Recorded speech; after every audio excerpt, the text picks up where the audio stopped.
the mutton chop millionaire Mortimer Blankenship III, the greatest mind in professional wrestling today. And I'm telling you, you are on the channel, the place to be. That's right, Cole TV, baby, and you can take that to the bank. Ha ha ha!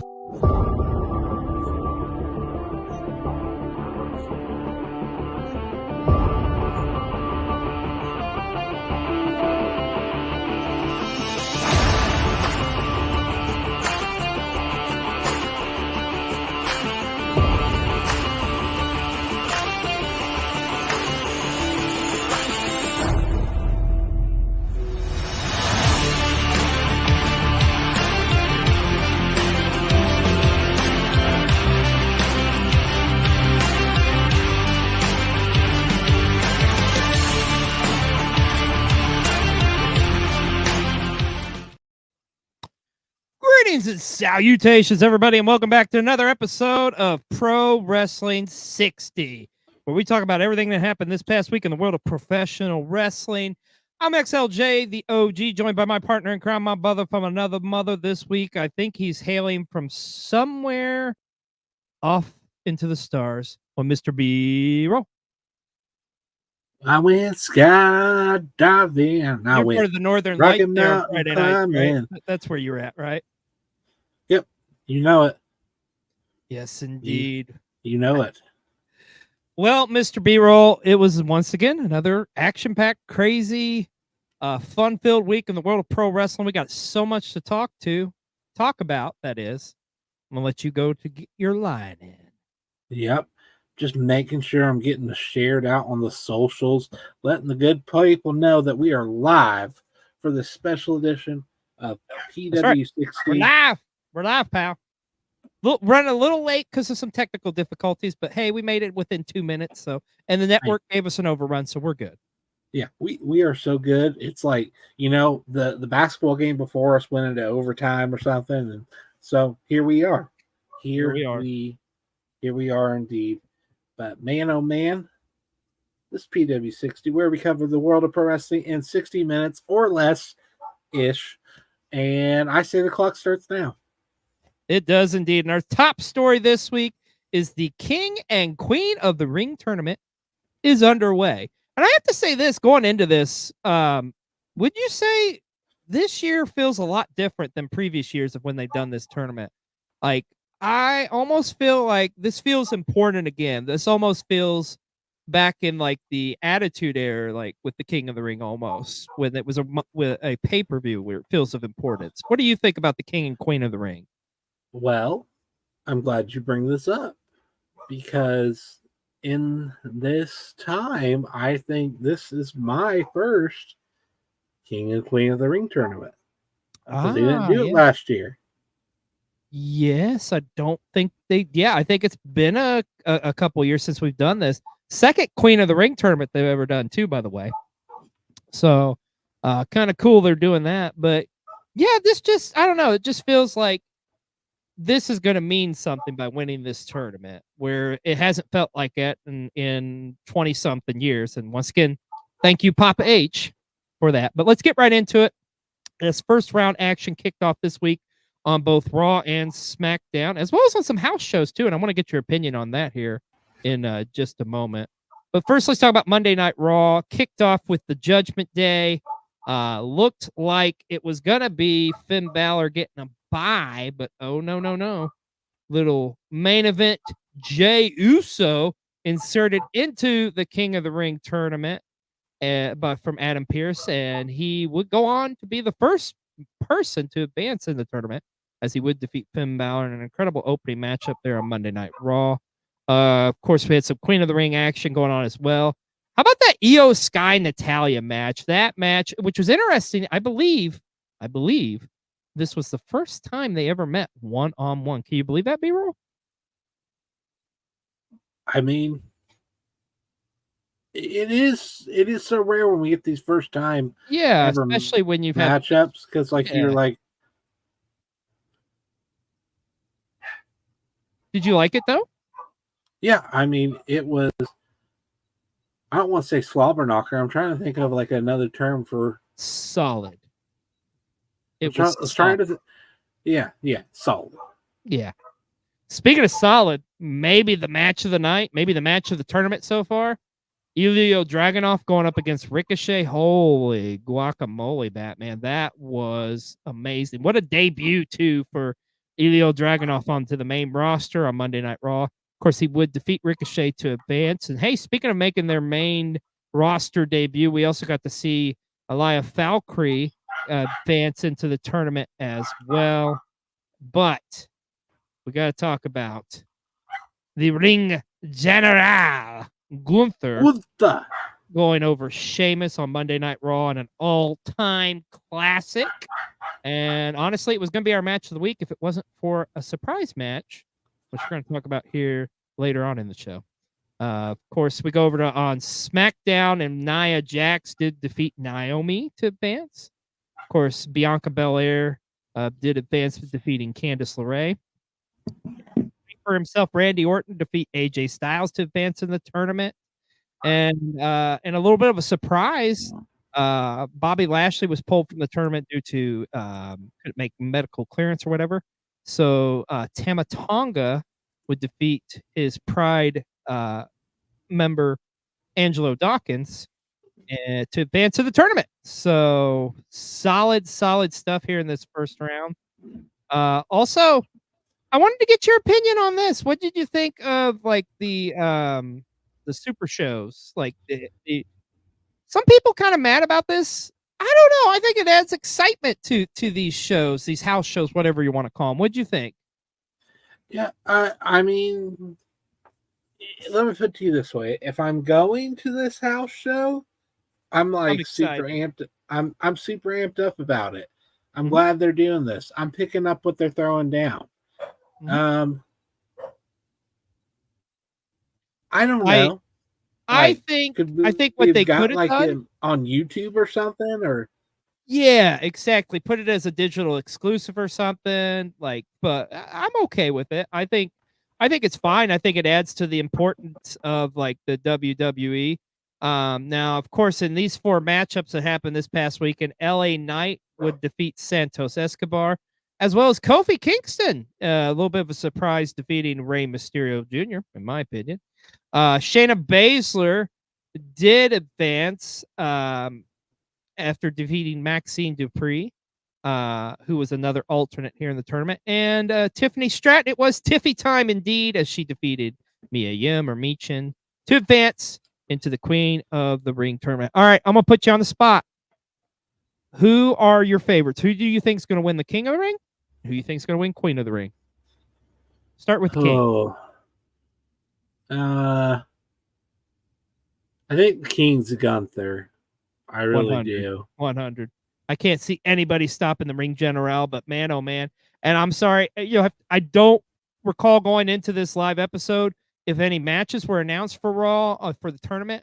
And I haven't looked at the actual. Do we have a graphic of the brackets?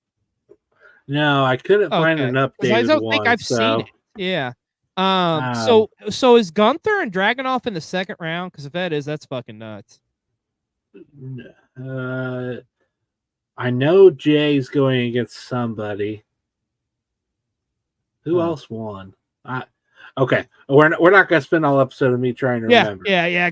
It's okay. It's okay because we got more to talk about. But you say Gunther in the men's, which I agree. What about the Queen of the Ring though? Is Jade in it? Is she in it? Yes, and I think we forgot to mention Jade defeated Piper Niven to advance as well in the tournament. So that could possibly be a tag team partner final, maybe. Which I'd be a little surprised if they pull that with Jade and Bianca. I'm gonna piggyback that. I think maybe Jade wins. I saw somebody else speculate that, so I'm gonna piggyback off them. And well, I'm gonna keep it real. And that makes sense. I'm gonna keep it real with you. I'm gonna keep it 100. There's only one correct response with Queen of the Ring, and that it's Tiffy time, my friend. I'm going with Tiffany Stratton. That's my opinion, but. Like I say, I'm excited. I'm excited to see this tournament unfold. I think another reason too, talking about why these matches were on the house show is we are kind of pressed for time to get to the tournament finals at the Queen and King of the Ring here in Saudi Arabia, because that's only going to be in a couple weeks. So I think Here that's before we part of know it too as well. So nonetheless, it was an exciting first round, and I'm sure it's going to be even more exciting second round for these tournaments.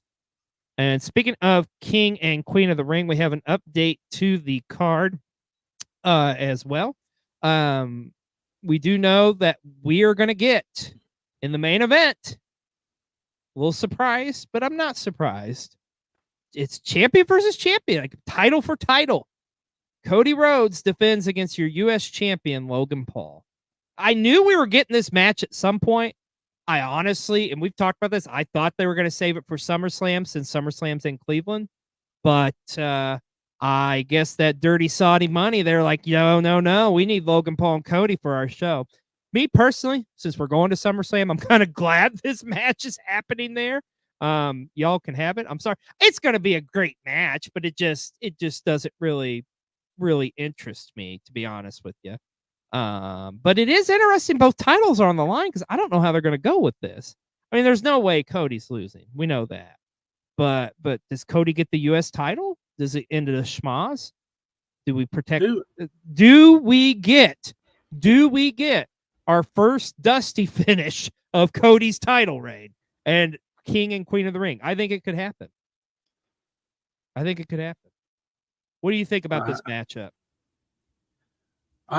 Well, if you want me to be completely honest, to pull the curtain back to let the good people at home know, we have a little bit of a wager going on. So I'm happy that this matchup is happening because it more than likely means I have a better chance of being right and that you owe me dinner. Yeah, well, we will see about that, my friend. I could still be wrong. You still could be wrong, indeed. Also, we found out that the women's world title is going to be on the line with Becky Lynch defending against Liv Morgan. Is the Liv Morgan Revenge Tour finally going to cash in and successfully get her championship title that she covets so much, or is the man going to retain? She is going to get her revenge with help. Ooh, from who? From that dirty, dirty dog. Oh my! I love it. Dirty Dom helps Liv win the title, and oh man, that's good because we've seen sprinklings of hints that Dirty Dom he may be double dipping. So literally, the internet is a crazy place because they're like literally catching things like there was a purple bandana in her pocket. And it's just like, and plus, I mean, not to spoil news for later in the show, but there's something we're going to talk about here in a little bit that may have a big outplay on what happens in this matchup. So who knows? And also, we found out the Intercontinental Championship will be on the line in a triple threat match. Sami Zayn has got his hands full as he will be taking on Chad Gable and one Bronson Reed. This is going to be a slobber knocker. Aren't you proud I got his name right? I didn't call him. You were just thinking that. I was going to give you your flowers. I was going to be like, man, you got his name right on the first go round. I was so proud. I think some people kind of upset because this isn't a one-on-one. I think it's okay to put this in. Number one, it's going to be a great match. We can build to Sammy and Chad one-on-one. That's fine. We got plenty of time to get there. So I think this is great. I'm excited to see it. I mean, I think Sammy retains, obviously. But then again, crazier things have happened. So, and can we just point out something here? Yeah, if any of you Marvel fans that know, thank you. I did the graphics here. Yeah, like they look a lot like a Marvel movie poster. It's Wakanda forever. It's 100% copy and paste. Like, yeah, they just changed some color schemes or whatever. But hey, it is what it is. Hey, Black Panther's a great movie anyway. Well, let's also talk about what happened the rest of this week on Raw and SmackDown, respectively. Now, pretty much Raw, both shows were consumed by the tournament. But there were some other things that happened, mainly on Monday Night Raw. I want to talk about the interview or this segment, the promo, if you will, with CM Punk. There's a lot of people that weren't too happy about this.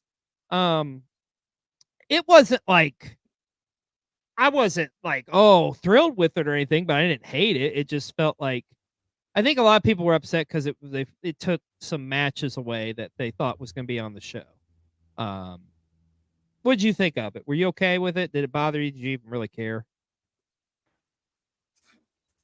Yeah. Thank you. Yeah, really it's care. Like it happened. Who gives a shit? I mean, it is what it is. You know, y'all quit being so damn picky. Of course, over on Friday Night SmackDown, we did get the matchup set up for Cody and Logan Paul. And I thought there was yep, that was pretty much it. Never mind. Oh, we forgot to mention Carmelo Hayes advanced too. He beat Baron Corbin. I knew we were missing some of them in there. Yeah, there was so many matches. So many matches, so little time. Many matches, so little time. But nonetheless, King and Queen of the Ring is looking very, very interesting. And that's coming up on Saturday, Memorial Day weekend. But you know what? That's going to be an amazing weekend, B-roll, because we can pull double duty, baby. Because AEW's Double or Nothing will be that Sunday. Speaking of AEW, let's talk about Dynamite from this past Wednesday night. Solid show. I would say the big story coming out of Dynamite for sure has to be the fact that we now are getting Anarchy in the arena yet again. Kind of an interesting matchup we've got, though. As the Elite, featuring the Young Bucks, Kazuchika Okada, and Jack Perry, are going up against Team AEW. Listen to this. Team AEW, I don't even think they have a leader necessarily, but it consists of FTR, Eddie Kingston, and Bryan Danielson. What do you think of that foursome there? I mean, if you were kind of starting a dream team, that's not, you got like the best tag team. You got what many consider to be like the best wrestler of a generation. And you have Eddie, who's just crazy. And I'm pretty sure he thinks he's in a real fight every time. Yeah. Yeah. And we're going to talk about him in a little bit because he had a busy weekend and I don't know. Eddie may or may not be going into Double or Nothing in that particular matchup. Let me ask you this. What were your thoughts about the whole Orange? What do you think about Orange Cassidy and Trent? Do you feel invested or do you feel kind of like, eh? Here's how I feel. I want to be invested. But you're not. Right? I'm not. Okay. And I know, right? It's like, I don't know. They're putting them in like that, like first spot. I think I'm like, the problem that's come out of that they've just been the way they've been placed on the shows these past couple of weeks just is like, it just doesn't really work. I don't think. I don't know. I'm like, you hit the nail on the head. You said it perfectly. I want to be invested in this. I want to see this. My heart's just not truly into it. I don't know. It's kind of weird, man. And I mean, they've done some stuff to definitely pull at the heartstrings, but I don't know, man. I'm just kind of like, where's my payoff? Like is Chuck really done? And yeah, I have more questions than I have answers, I guess. Right. I agree. I wholeheartedly agree. I mean, we'll see where it goes. There's still plenty of time to see what happens, but I don't know. Also, how about Harley Cameron making her debut? I believe she made her in-ring debut in AEW, going up against one Mariah May. But my girl, one of my wrestling wives, my girl Mina Shirakawa coming in towards the end. My heart was pitter patter, pitter patter. Always love seeing Mina Shirakawa. Anyways, I could talk about her all day. Also, another big story coming out of AEW this week is Swerve confronting Christian, and the embassy just pretty much turned on him.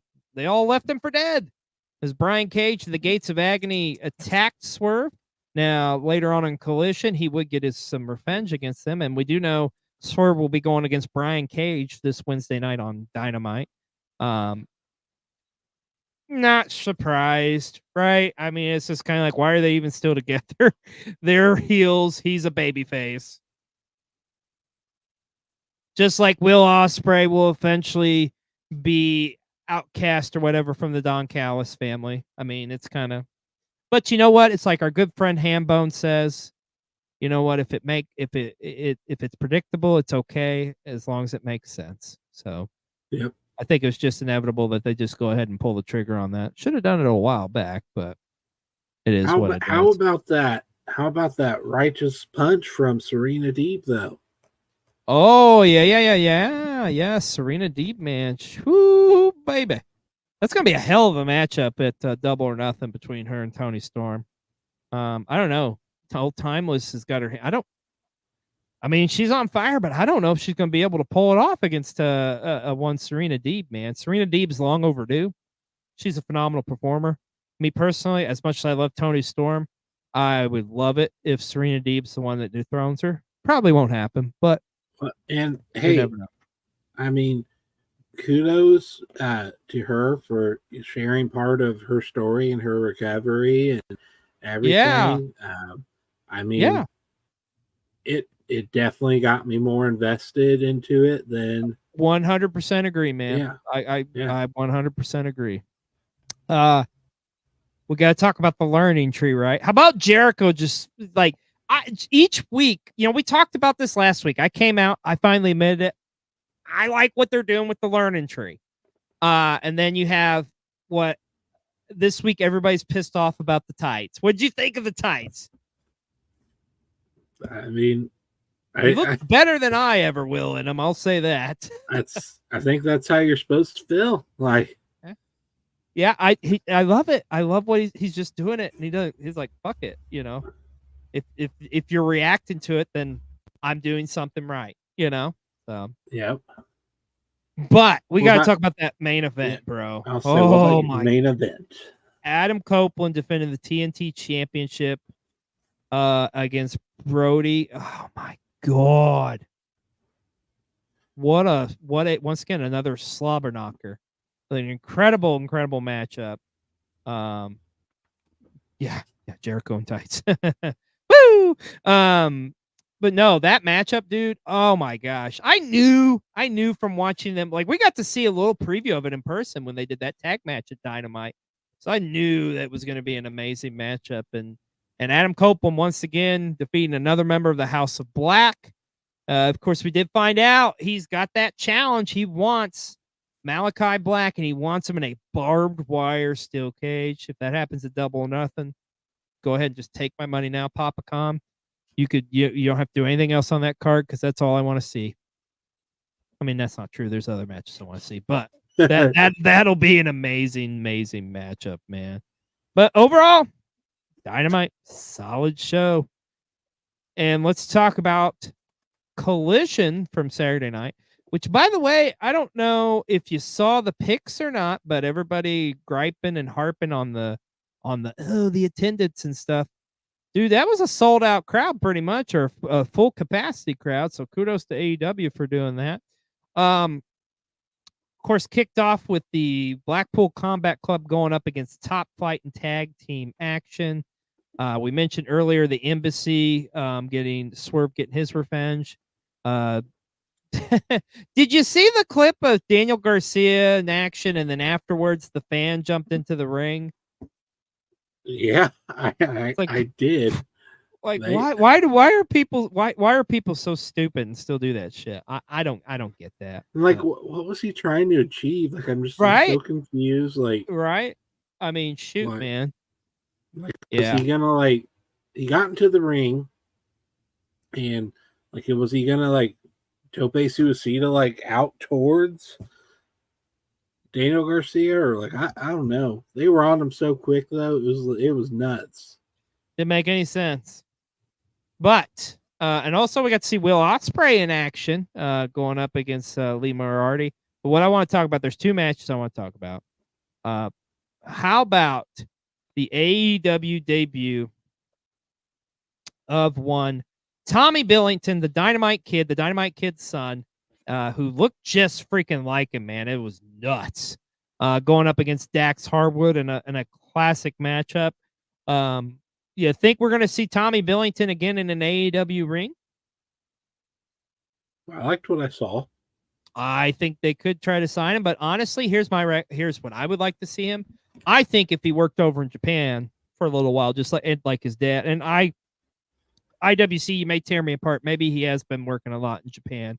I'm not aware of seeing him in like Noah or like Old Japan or like I know not New Japan. So, but if he has, please send me the link to some of his matches over there. I'd love to see him. So, but the other one we got to talk about, Adam Copeland once again. What a week he had, man. And a tremendous matchup against Kyle O'Reilly. Just a classic matchup, defending that TNT championship once again. Collision was awesome. But once again, due to the NBA playoffs, was followed by Rampage immediately after. Solid Rampage. I'm telling you, this formula is working. It makes Rampage it seems like it's more exciting, doesn't it? Yeah. I think they need to just figure out. They need to just have a 3-hour show is what they need to do. And just kind of like be done with Rampage. Me personally, I know we've talked about this before on the channel and on this show, and I know I've talked about it with Hambone too. Love to see them just do, if Rampage was like an all-women show or something like that, had some all tag team matches or something. I don't know, something different. But once again, like I say, following after Collision or Dynamite, it's been very good shows. It works. Of course, you had Deonna Purrazzo, go up against one Lady Frost. I know you love this show in particular because you got to see the Bounty Hunter, Brian Keith, in action against JD Drake. Of course, and Pac. And you got to see Pac, and you got to see Dalton Castle, all on the same show. My goodness gracious. But man, oh man, Rampage was a solid show. Another exciting week in AEW. And we got Double or Nothing coming up here real soon. Well, my friend, before we go further in the show, it was a busy weekend. Not only in the world of pro wrestling, but just a busy weekend in general. There was all sorts of fun and entertaining things going on.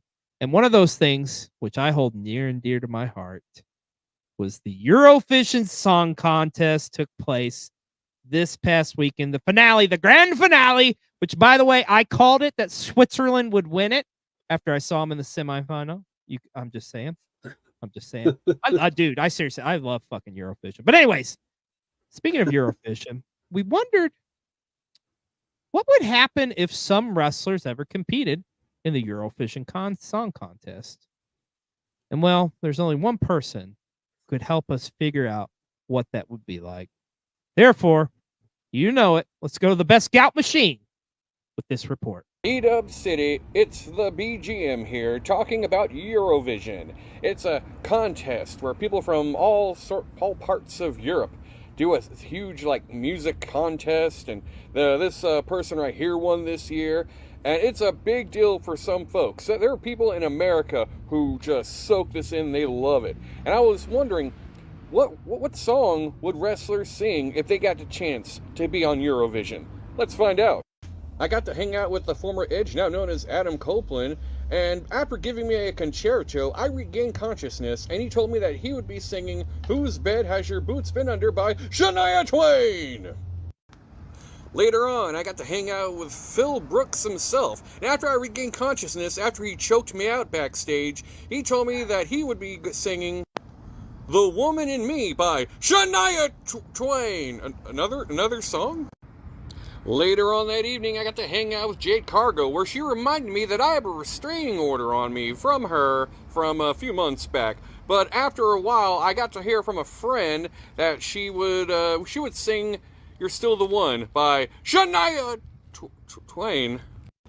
Eddie Kingston, who doesn't look too happy in this photo, after losing the New Japan Strong Championship last night, he went on to tell me that he would be singing "God Is Gonna Get You For That" by Shania Twain. A deep cut. I'm impressed with your knowledge of Shania Twain. Jon Moxley, who is right next to some handsome bearded guy, looking like a white Jeff Cobb. I asked him, "What song would you sing?" And I'm like, let me guess, is it Shania Twain? And Mox is like, "Yep." He then proceeded to press his index finger against my lips, and he was like, "Shh.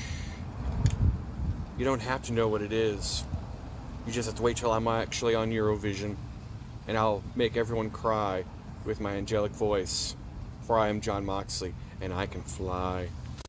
And there you have it, P-Dub City. Almost every wrestler we know is a huge fan of... I can't do it anymore. I hit my quota. What is life? What is... Shania Twain. You're still the one I love to. You're still the one I kiss. Good. Oh, sorry. Yes. Everybody loves Shania Twain. What can we say? Oh, thank you so much for that report, Best Scout. We greatly appreciate it. Well, we said it was a busy weekend.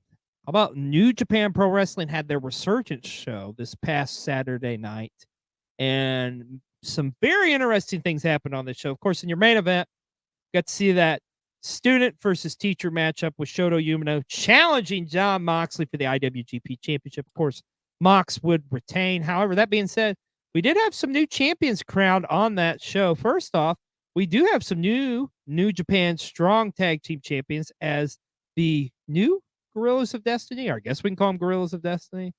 El Phantasmo and Hikuleo would once again win the tag team titles. But probably the biggest story coming out of the weekend was Gabe Kidd is now your new Japan Strong Champion as he defeated Eddie Kingston, and thus Eddie 3 belts is now Eddie no belts.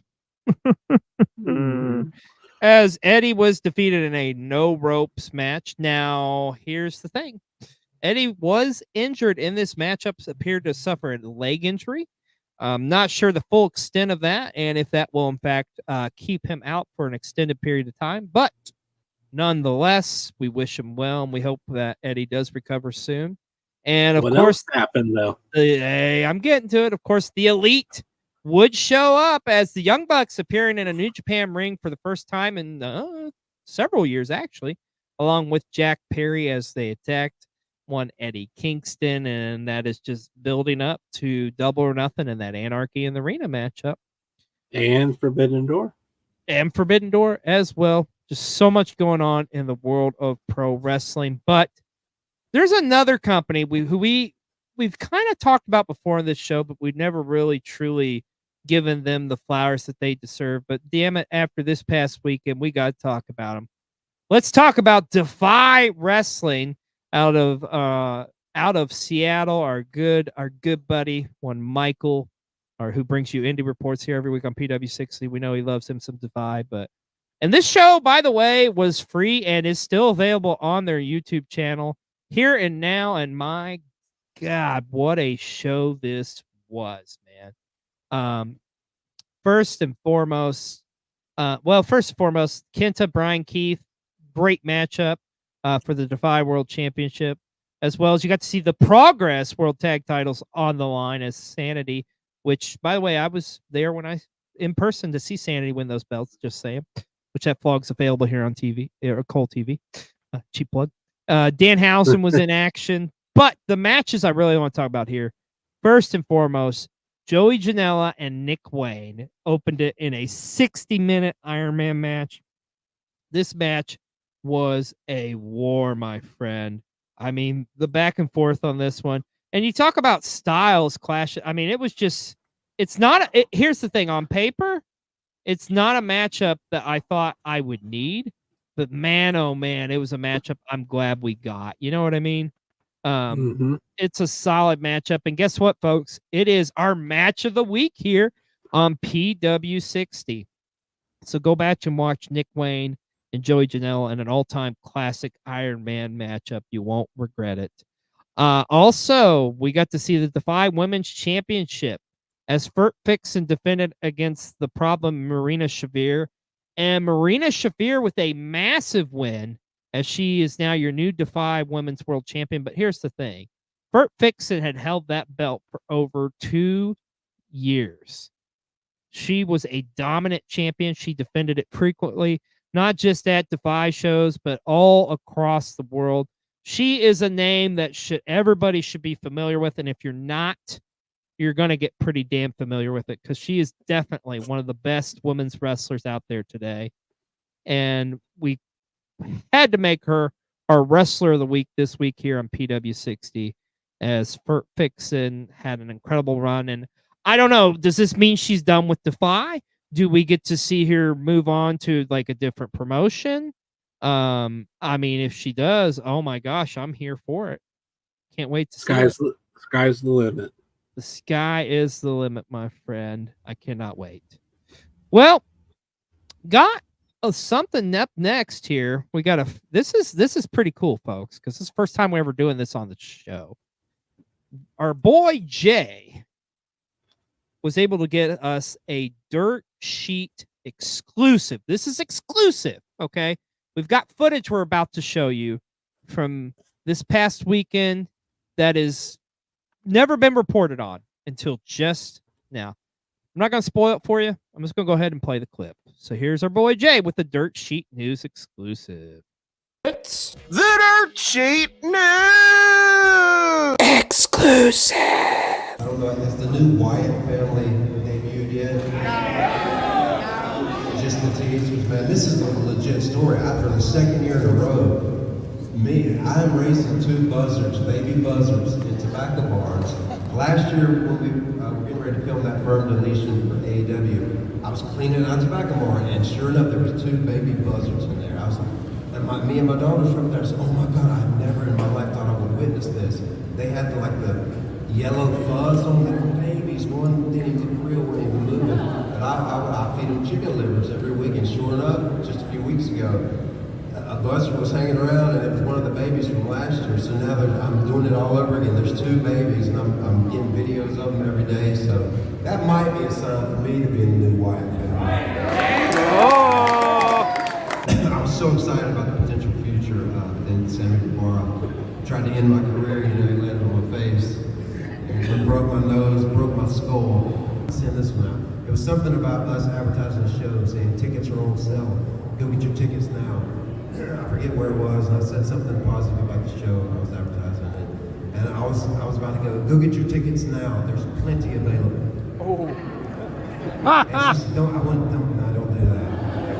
Yeah, you're right. You probably shouldn't do that. That would be very unprofessional. So I didn't send that, but that kind of, after that moment, that kind of ended my heel run on social media. So I gave it a try.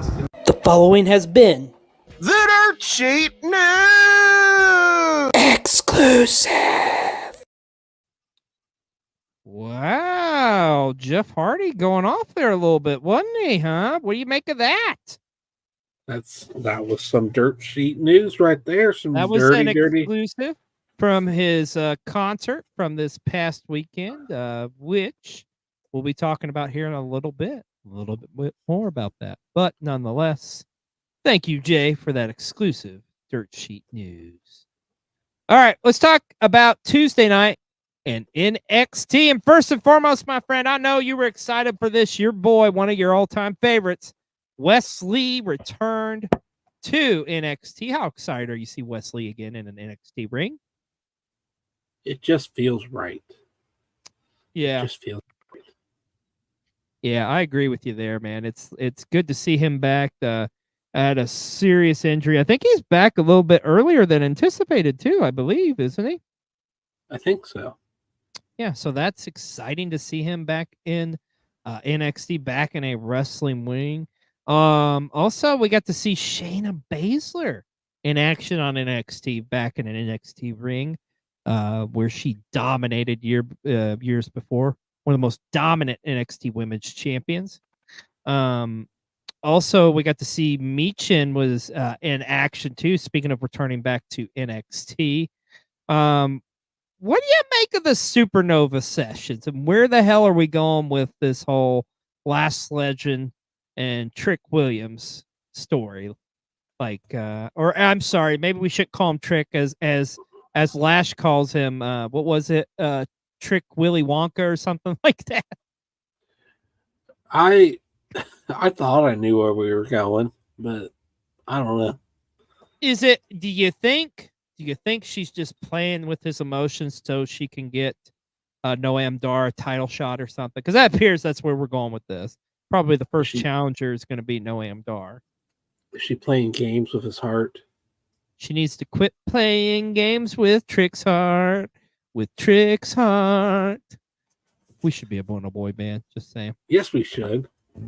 And then in the main event, we got to see Roxanne defend her women's championship against Chelsea Green. I cannot do that as good as Samantha Irvin. I'm just saying. It's okay. You sounded like you were hitting puberty mid way through that. Your dogs are even excited about it. Yeah. It's like, what are you doing, Dad? But we keep saying it on this show, folks. NXT is solid every Tuesday night. It's awesome what they're doing. You got to give the devil his due. Shawn Michaels running things there in NXT. He's killing it right now.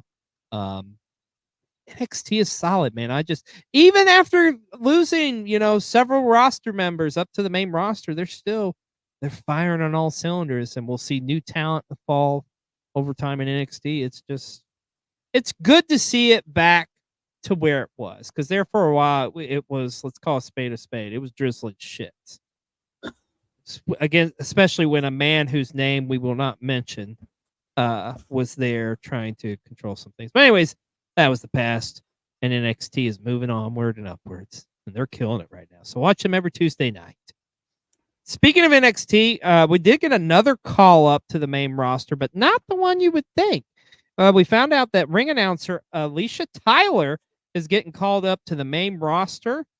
So she will be announcing on the SmackDown, which is pretty cool. And then you got Samantha Irvin over on Monday Night Raw. These ladies are killing it. They both have distinct voices. Are you excited about this? Because I know I am. I mean, it is exciting.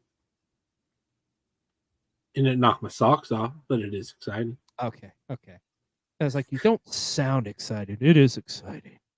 You sound about as excited as doing someone's taxes, but that's okay. I still love you, bro. But no, I think it's cool. I think it's great. I'm excited for it. She's gonna kill it. She's gonna knock it out of the park. Cannot wait to see her over on Friday Night SmackDown. Let's talk about this. For those of you who live under a rock, those of you who don't live under a rock, obviously knows Kendrick Lamar and Drake have been going at it tooth and nail, just with these they're not really file, but these just back and forth with these rap battles, so to speak. And Shawn Michaels offered both of them to come settle their differences at NXT. Who's going to win in a fight between Kendrick Lamar and the Drake? Okay. I'm sorry, I had to say the Drake. I'm sorry, Drake. I have a counter offer. Okay, let's hear it. Okay. I'd like to put a counter offer on the table.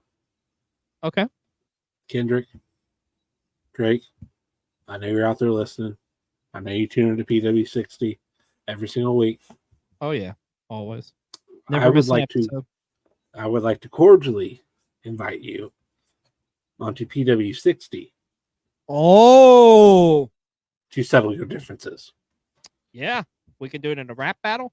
We can do it in a game of rock, paper, scissors. Maybe even play a game of Battleship or something. I don't know. Connect 4, whatever you guys want. We could even have it like a PW60 exclusive, a special just for you gentlemen. So it's out there. Come on our Offers show. out there. Come on Cole TV. Settle your differences.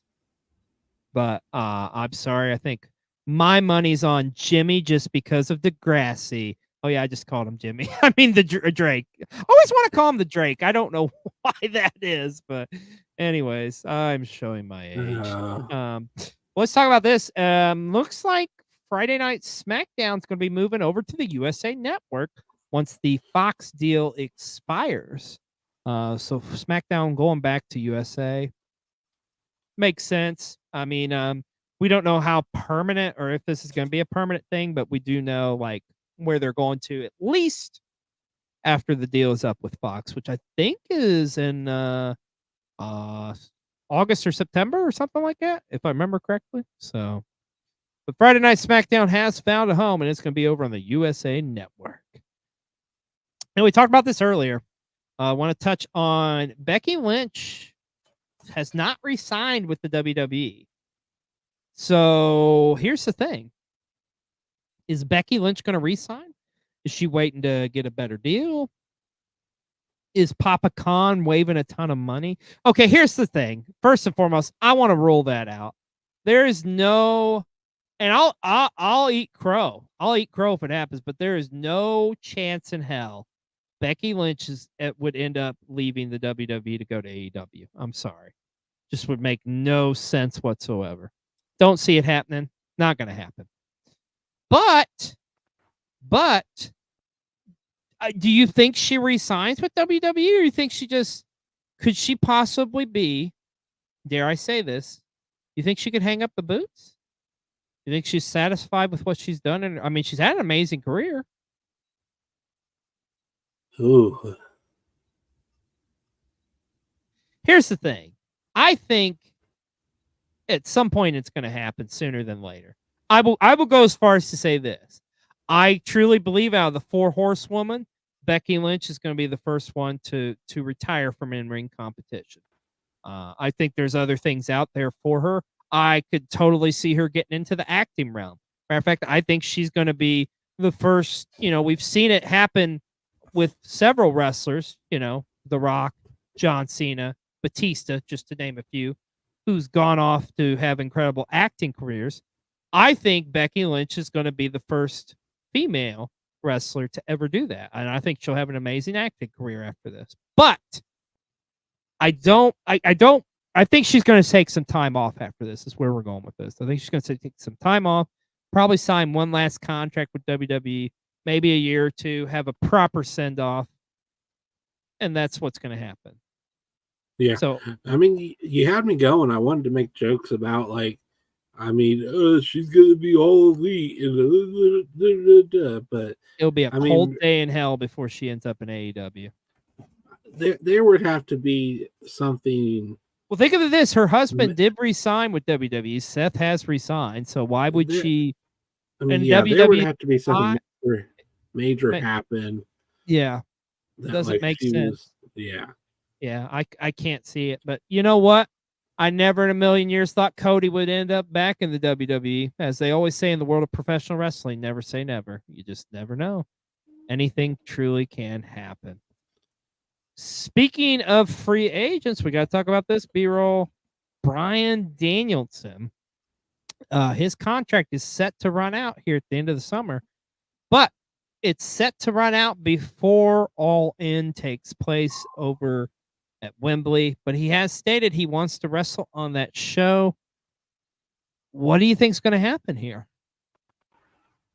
He has to wrestle Nigel McGuinness at All In, so I think that's what's got to happen, right? In my heart of hearts, that's what I believe has to happen.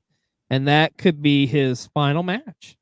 And how apropos would it be for that matchup to be with what many say, and I'm right here, myself included, I think Danielson's greatest rivalry is with Nigel McGuinness. So I think that would be awesome. So I think what happens is I think he signs like an extension or something. but I think that's as far, like, just enough to do this and then maybe go off. Although I feel like his last match truly is probably going to be at Wrestle Dream. Is Wrestle Dream's in Seattle, right? Yeah, I think he, even in the comments, he made that he would like it maybe to be at Wrestle Dream, or I think that's I what's can't going to happen. remember exactly. But Yeah. I mean, with Danielson too, I'm not going to be shocked if he stays in AEW as like some type of a coach or something, because it seems like he gets great enjoyment out of that. So, Yeah, I mean, all he said is this is his last year in ring, like yeah, in full ring competition. He yeah. didn't say he wasn't ever gonna like have. Yeah, a he match. didn't say he was done by any means. So, also we found out, looks like Kenny Omega will in fact be having that surgery for those diverticulitis issues. So I hope it takes. I hope it works well for him. I hope it gets rid of the problem and it heals him up, because he obviously wants to wrestle again. I mean, there's no doubt about that. So as long as Kenny's healthy, that's the most important thing. So be interesting to see once how long recovery from that takes place. I don't know. I highly doubt he'd be ready to go by All In, but crazier things have happened. So, and our fighting champion, our TBS champion, Willow Nightingale, was announced this week. She will be making an appearance at Stardom's Flash and Champion show in Japan to defend the TBS championship against one Tam Nakanawa. And of course, this will be roughly a week before she has to defend against Mercedes Moné. She's our fighting champion. She deserves to be champion after Double or Nothing. But the damn CEO, we already know what's going to happen. I'm just, Nope. I'm happy for her, but at the same time, it pisses me off. Like, I know what's happening here. She's getting all these title defenses in, so like it's kind of a worthwhile run for a month. But I'm just, me, I'm over Mercedes. I'm sorry, I'm not. Yeah, don't even get me started on that. I think Willow's going to retain. I hope you're right. I'm sticking to it. I hope you're right, but I can't see the money and what they're doing with that. I just can't see it. But I don't know. I don't even want to talk about it. But this next subject, I really don't want to talk about either. So this week at a Ring of Honor taping, some fan, some idiotic, male chauvinistic fucking asshole pig, said some very derogatory things against Sky Blue. And you know what's the most upsetting thing about it is the fact that his son was with him. What an example you're setting there, Dad. Like just come on. It's 2024. I mean, really, do we have to do that? Like, and don't give me this bullshit of like, oh, well, look at the tights she wears or whatever. It's just like, well, you know what? I don't hear people screaming at Randy Orton about his ass when he's wrestling. I mean, I do, but I mean, that's I'm behind. No, at home. I like to talk about the Viper's ass loss, but that's another story. We're not talking about that. We're talking about being respectful to talent when they're in ring, and especially to women's wrestling, because women's wrestling has had to fight so much to get as far as it is, and women's wrestling is so great right now. You have so many great female competitors out there, but shit like this happens, and it sends things back several steps forward, several steps backward. Thankfully, they did kick this fan out, rightfully so. But seriously, it's just like, come on, man, come on, people, like just get with the times, be respectful. These ladies have to go through so much. Speaking of that, I think it's a perfect time to go to our good, close, personal friend, one Sienna Chanel, as she kind of chimes in on this. So let's go to Sienna. Throughout the years, women's wrestling has been overlooked, to overshadow, to also being depicted in a negative light too, because I understand wrestling has been a male predominating world. But now the time has changed throughout the years, and women's wrestling is now belong for everyone, especially for wrestling itself too. Like, these ladies have been honing their craft, also like learning so much for like different guidance, different motivation and everything, all because they love one thing, and that is wrestling. And these ladies, they know what to do within the ring, especially with their personality, their style, their craft, everything about that. It sets a whole height, and it brings a lot of inspiration and motivation for not just girls/women, but boys and men and everybody itself, to young and old, no matter what gender, no matter what race, creed, or anything as well. Women's wrestling, they're like one of the best thing that happened within the wrestling industry as well. And all of the women's wrestlers, whether you're a wrestler, a broadcaster, valet/manager, or whichever behind the scene within the wrestling industry, they totally deserve their flowers. Protect women's wrestling, respect women's wrestling. 110% agree. Could not say better myself. Sienna, thank you so much. But yeah, seriously, just people stop being fucking stupid. We really have to have this conversation. So, oh, and speaking of people being fucking stupid, I love you, Rick, but damn. That was a solid transition. Like, I mean, yeah. Just salt. Like, yeah. I mean, you're not the best in the business for nothing. I mean, woo! Woo, indeed. So it was reported this week the Nature Boy Ric Flair got drunk at a restaurant. Imagine that. Shocker. I love Rick. I do. But man, it's just getting dumb. I mean, my God. I get live life to your fullest, but Jesus Christ, man, this guy is putting fucking Keith Richards to shame on second and third and fourth and fifth and 100 chances. I mean, come on, like Ric Flair, like all he went through, all that trauma he went through, all the trauma he put his family through, and for, I mean, this isn't the first time we've heard of this in the past year. I think he was kicked out of another bar too. Supposedly he was intoxicated, was going up into old ladies' faces and wooing, which, by the way, I would be like, I would not complain about that. I'd be like, I would just be wooing back with him. Because I do love Rick. But that's kind of what pains me to see this too, because it's just like, it's so awkward, you know. It's just, yeah. I don't know. I got mixed feelings about it, honestly, but love the Nature Boy. But yeah, just it's Rick being Rick, right? So and supposedly like the restaurant kind of told their side of the story. There is some footage apparently of it, and I don't know, it is what it is. It's the Nature Boy. So just move on and hope. It's like that family member who you know has these tendencies and you still love them, but you're just kind of like it's like, well, that's Uncle Rick. What can we do? This was an interesting story I thought this week. Kevin Nash put out like an AI pic of like his abs essentially, and his abs looked ridiculous. And then he put out like a real pic a couple days later, but people honestly thought it was like a pic of him, and he even said like this is an AI done pic. Regardless, dude, Kevin Nash looks fucking great for his age, man. The dude's still ripped. He looks awesome. The upper body's great, you know. Just don't fuck with the quads, you know, because, well, a man can only tear his quadriceps so many times. Love you, Big Kev.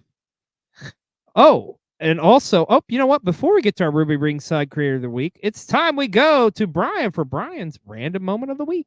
Hopefully better than ever, maybe. I don't know. We'll see. Oh, yeah, real close. That's going to drive the viewers up. Ooh. Hi, back again. Brian's House of Random for the Random Moment of the Week. Sorry for the week off last week. Just, yeah, life, whatever. Back again this time, and in the car of random as the time of recording for this, and a thought come to mind. And a lot of times, it's kind of a remember when segment. You might say, well, Tyler, remember when? Ooh, there's a fancy intro for it with my own sound effects, like, whoa. So yeah, remember when in the Attitude Era, of course, you had Stone Cold Steve Austin and The Rock, both at a time in like 99 as huge baby faces and other big baby faces, things like that. Remember when you had the heel faction of the corporation, and you also had the heel faction of the Ministry of Darkness, and that weird partnership of them together as the corporate ministry yeah, kind of a weird dynamic.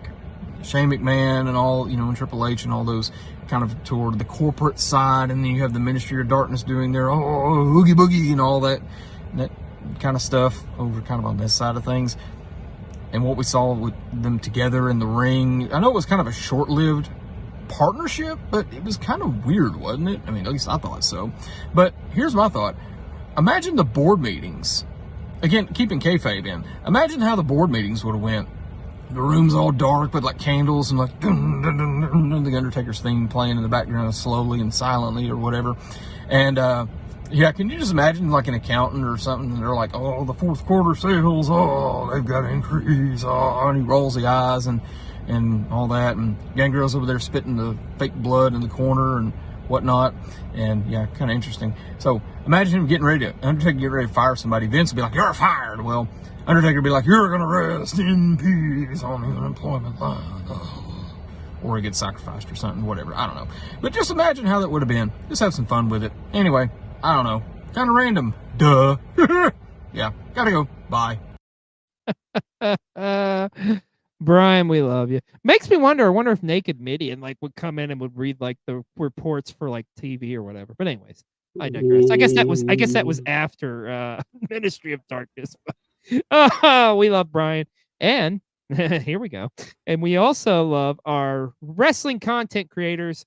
And this week, our Ruby Ringside Content Creator of the Week actually is a active professional wrestler, Tommy Invincible, who's been making the rounds in social media these past couple weeks.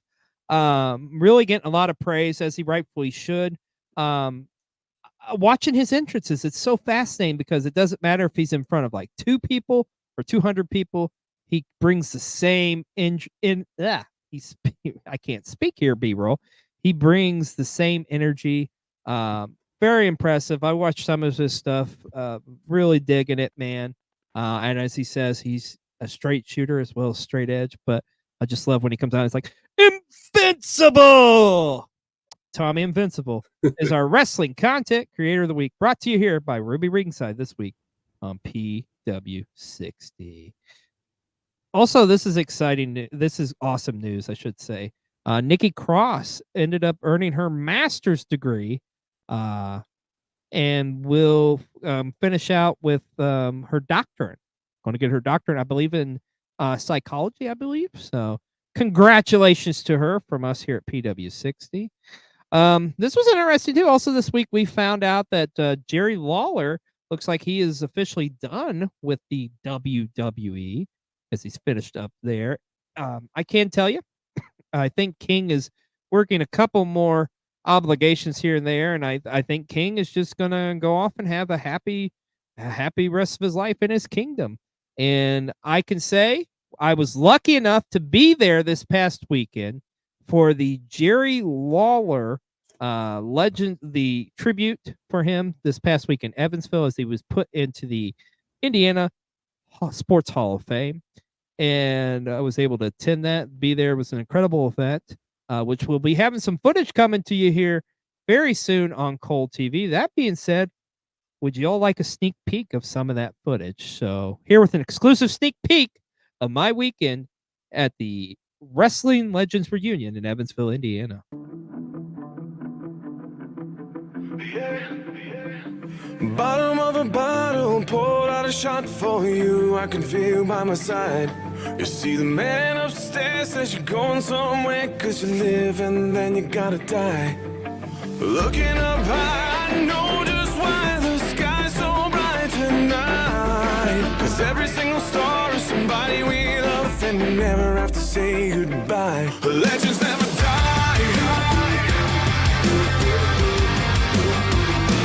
Legends never die.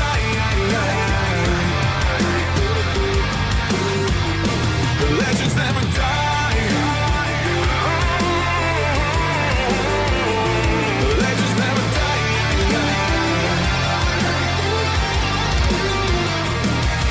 Underground or in flames, we still speak your name. Put your face in a picture frame. I'll remember our days in the sun and the rain. You can still speak to me from the grave.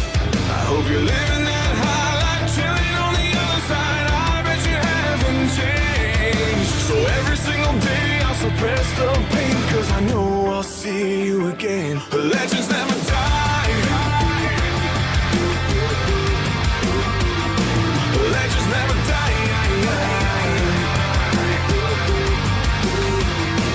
Legends never die. Legends never die.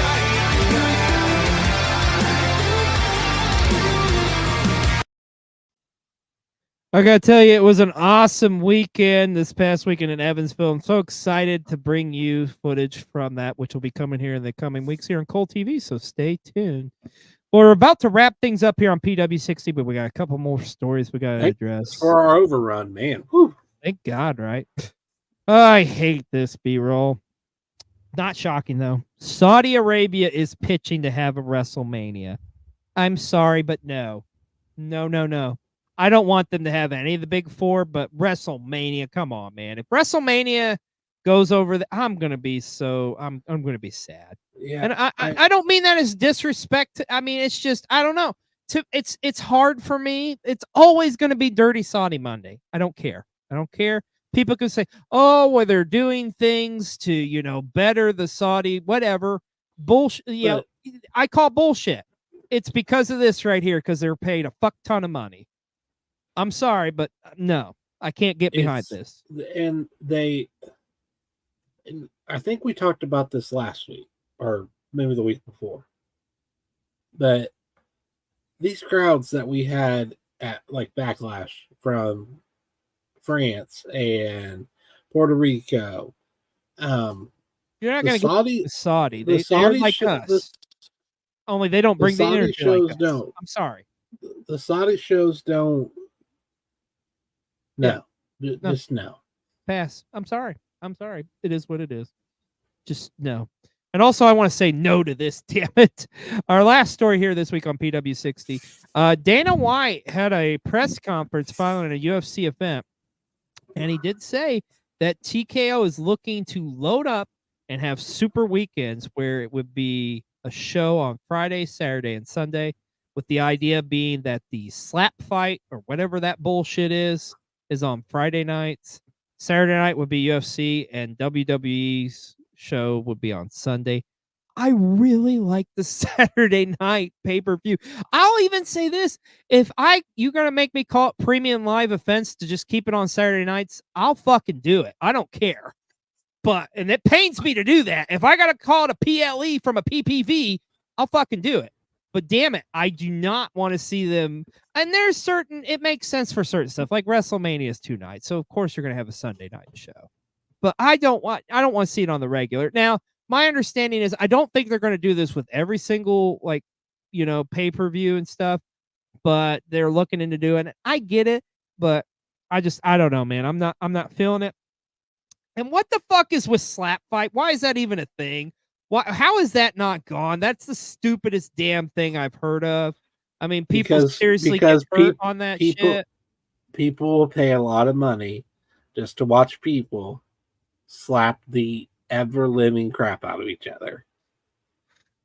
I guess. It's not for me, but I'm really not a fan of if they put them. Like I say, if you do 1 or 2 like that, I get it, but I don't want to see it be a monthly thing. It'll make me really sad, Papa H, if you do that. And you don't want to make Alex LJ sad, Papa H. We have a good thing going. Anyways, on that note,